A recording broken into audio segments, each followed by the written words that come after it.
Hello guys, नमस्कार, जोहार, सत श्री अकाल। एग्जाम फाइटर नंबर 1 पर आप सभी का बहुत बहुत स्वागत है। और हर दिन की तरह आज फिर से आप सभी के लिए यूजीसी नेट दिसंबर सेशन के क्लासेस में बहुत बहुत ग्रांड वेलकम है। और साथियों, इसके साथ ही ये क्लास आपको एक साथ 4 निशाना लगाने का अवसर दे रही है, क्योंकि चारों का सिलेबस सेम है। इससे पहले 3 था, अब इसमें और एक एग्जाम ऐड हो गया है। जी हाँ, एक क्लास कीजिए और 4 जगह बेनिफिट्स उठाइए।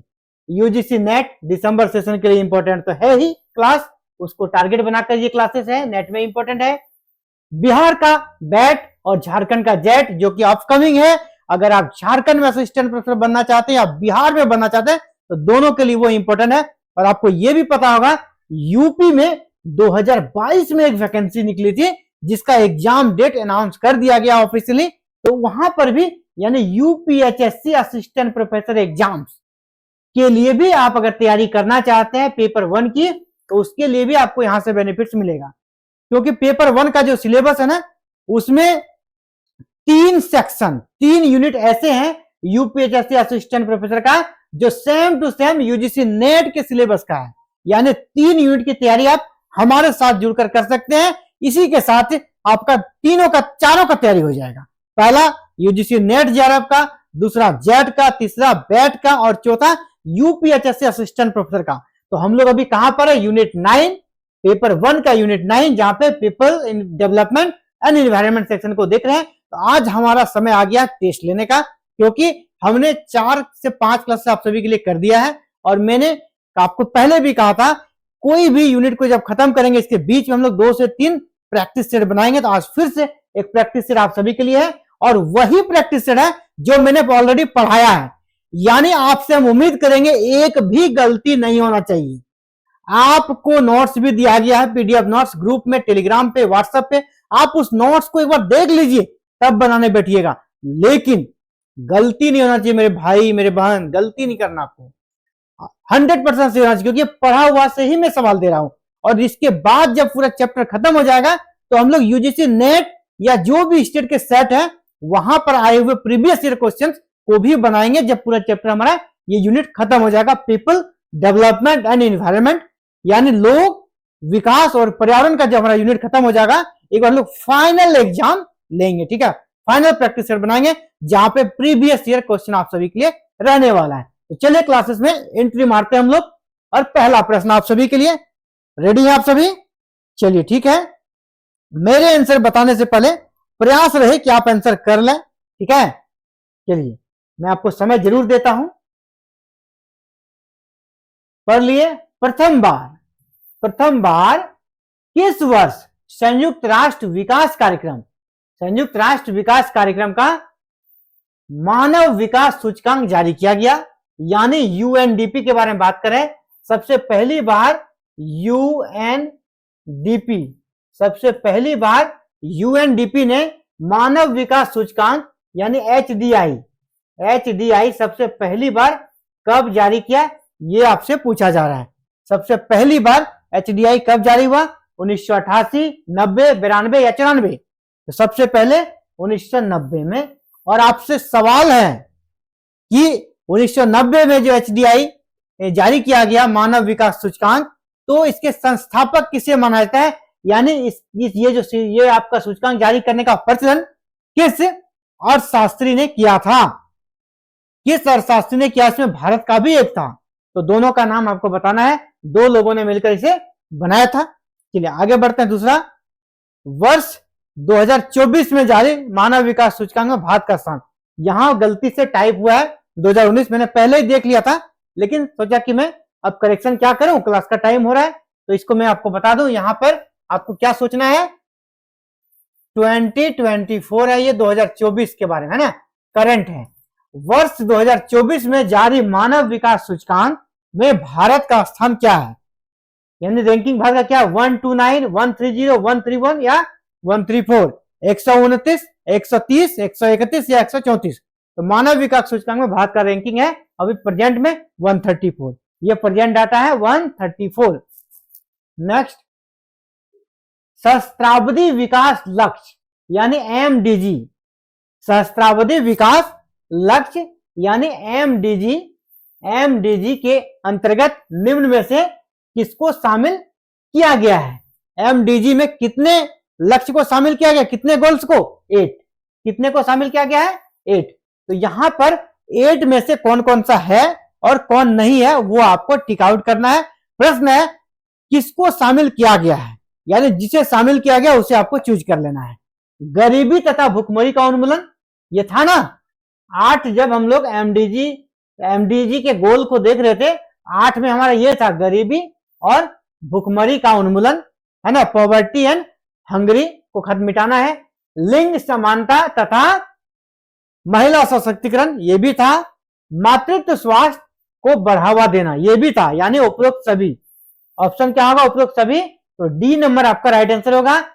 सहस्त्राब्दी विकास लक्ष्य जिसमें 8 सिद्धांत है टोटल, उसमें से ये तीनों भी था, यानी आंसर आपका डी होगा, सभी सही है। इसलिए मैंने कहा था जो 8 गोल्स है ना उसको आप अच्छे से कर लीजिएगा। जो 8 गोल्स है उसको 2 से 3 बार आप रीडिंग जरूर कर लीजिएगा, क्योंकि इस प्रकार के प्रश्न आते हैं। इसमें से कौन नहीं है ये भी पूछ सकता है, कभी कभी देगा इसमें से कौन नहीं है कौन है, यानी 8 को अगर आप पढ़ लेते हैं ना तो फिर आंसर करने में आसानी होगा।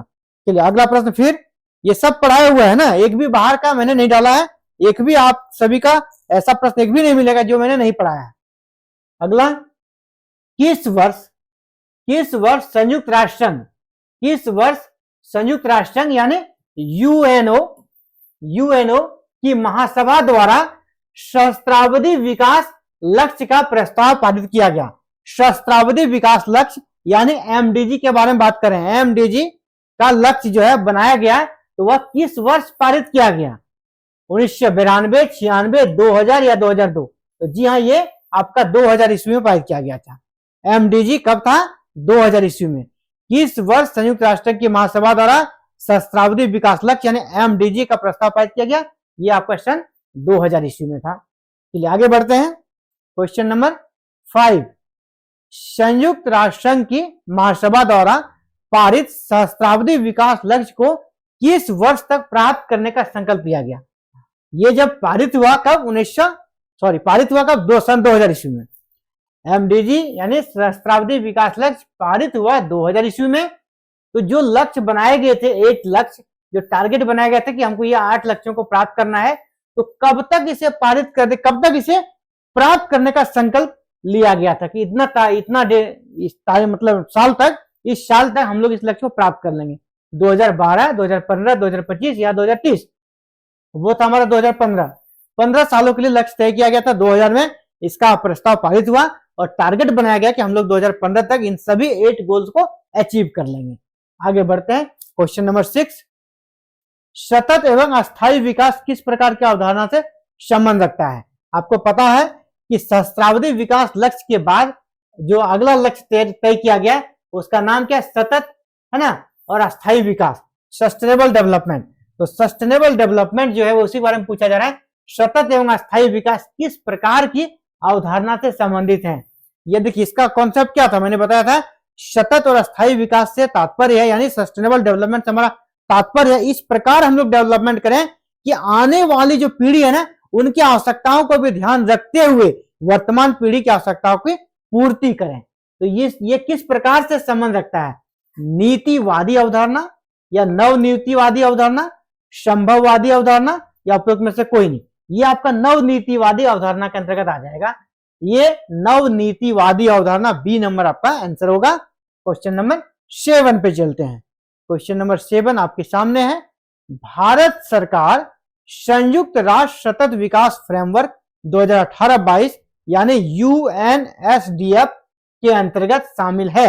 यानी जब मैंने इसके बारे में आपको बताया था यूएनएसडीएफ, तो वहां पर भी मैंने कहा था कि इस फ्रेमवर्क को तैयार करके कौन कौन से गोल भारत सरकार और कह सकते हैं संयुक्त राष्ट्र यानी यूएनओ अचीव करना चाहता है, प्राप्त करना चाहता है, और इसका लक्ष्य क्या था? 2018 से 22 के बीच में। तो इसमें से कौन कौन से शामिल थे, कौन कौन से शामिल है, ये पूछा जा रहा है। उद्यमिता और रोजगार सृजन, ये तो था। लैंगिक समानता और युवा विकास, ये भी था। जलवायु परिवर्तन, यानी सभी। तो यूएनएसडीएफ में ये सभी चीजें शामिल थी। तो आपका आंसर क्या होगा? उपरोक्त सभी डी नंबर आपका आंसर होगा। क्वेश्चन नंबर 8, क्षोभ मंडल में तापमान के गिरने की दर दूर लिखा गया है, कितने मीटर की ऊंचाई पर होता है? यानी तापमान में जो क्षोभ मंडल में गिरावट आता है ना, टेम्परेचर वहां पे कम होता है, तो कितने मीटर की ऊंचाई पर 1 डिग्री सेल्सियस टेम्परेचर कम हो जाता है? हम कितने ऊंचाई पर बढ़ेंगे तो 1 डिग्री सेल्सियस टेम्परेचर कम हो जाएगा? 145 मीटर, 165 मीटर, 155 मीटर या 175 मीटर? इसका 165 मीटर, 165 मीटर की ऊंचाई पे जाएंगे। जैसे जैसे बढ़ते जाएंगे 1 डिग्री सेल्सियस का तापमान हमारा लो होता जाएगा, कम होता जाएगा। क्वेश्चन नंबर 9, किस मंडल में वायुमंडल की कुल राशि का 90% पाया जाता है ना? जिस प्रकार वायुमंडल के विभिन्न लेयर हैं, तो मैंने क्लासेस में बताया था कि वायुमंडल की कुल जितनी राशि है ना, उसका 90% इसी मंडल में पाया जाता है जहां हम लोग रहते हैं। हम लोग किस मंडल में रहते हैं? क्षोभ, समताप, मध्य मंडल या आयन मंडल? तो क्षोभ मंडल। इसलिए 90% जो वायुमंडल का राशि है, पूरा उसका मास है, वो आपका क्षोभ मंडल में ही पाया जाता है, जो हमारा पहला मंडल है पृथ्वी से, और यहीं पे हम लोग सभी जीव निवास करते हैं क्षोभ मंडल में। पर्यावरण के भौतिक संगठक जिसे अजैविक संगठक के नाम से जाना जाता है, शामिल है। जैसे मैंने कहा, पर्यावरण में जैविक संगठक भी शामिल होते हैं और अजैविक संगठक भी शामिल होते हैं। तो भौतिक संगठक को हम लोग दूसरा नाम अजैविक संगठक भी कहते हैं। तो अजैविक संगठक में किसे किसे हम लोग शामिल करते हैं? तो हमने क्लासेस में बताया था जैविक संगठन में कौन कौन होते हैं और अजैविक संगठन में कौन कौन होते हैं। यहाँ प्रश्न आ गया, अजैविक संगठन में मृदा आता है, जी हाँ, वायु भी आता है, जल भी आता है, यानी ये सभी। और जैविक में क्या आ जाएगा, है ना? मनुष्य हो गया, जंतु हो गए, पेड़ पौधे हो गए, ये सभी किसमें आएगा? जैविक घटक में। और अजैविक में मृदा, वायु, जल, ये सभी अजैविक में आएगा। यानी ऑप्शन के अनुसार आंसर क्या है? सभी। तो ये 10 क्वेश्चंस था आज का प्रैक्टिस सेट के लिए। और कल फिर क्लासेस होगी, और क्लासेस के बाद 2 से 3 क्लासेस फिर चलेगी, 3 क्लास। इसके बाद फिर से एक प्रैक्टिस सेट बनाएंगे, और जब लास्ट पूरा ये यूनिट खत्म हो जाएगा हमारा यूनिट 9, तो हम लोग फिर से एक जबरदस्त प्रैक्टिस सेट बनाएंगे, जहां पर जो प्रश्न अब तक आए हैं यूजीसी नेट के एग्जाम में या किसी स्टेट के सेट में, उसको लेकर प्रैक्टिस सेट सॉल्व करेंगे। साथियों, अगर आप चैनल पे नए हैं तो जरूर से सब्सक्राइब कर लेना भाई, क्योंकि आप सभी के लिए मेहनत हो रहा है ताकि आपका एग्जाम अच्छा जाए। आप अगर सब्सक्राइब करते हैं, वीडियो को लाइक करते हैं, तो हमारा मोटिवेशन ऐसे ही बना रहेगा। और आपको पता है सारे क्लासेस बिल्कुल फ्री आप सभी के लिए उपलब्ध है। आपसे कोई भी पेमेंट यहाँ पर नहीं लिया जा रहा है, तो बिल्कुल फ्री में आपकी सेवा में समर्पित है एग्जाम फाइटर नंबर 1 चैनल। और आपको इस चैनल को बहुत सारा प्यार देना है। आपके प्यार के बदौलत ही हम लोग, हमारा जो मोटिवेशन है ना, वो इंक्रीज होता है, और ऐसे अच्छे अच्छे क्लासेस लेकर आते रहेंगे और आपकी तैयारी को में 4 चांद लगाने का काम करते रहेंगे। चलिए, इस वीडियो में इतना ही। जय हिंद, जय भारत।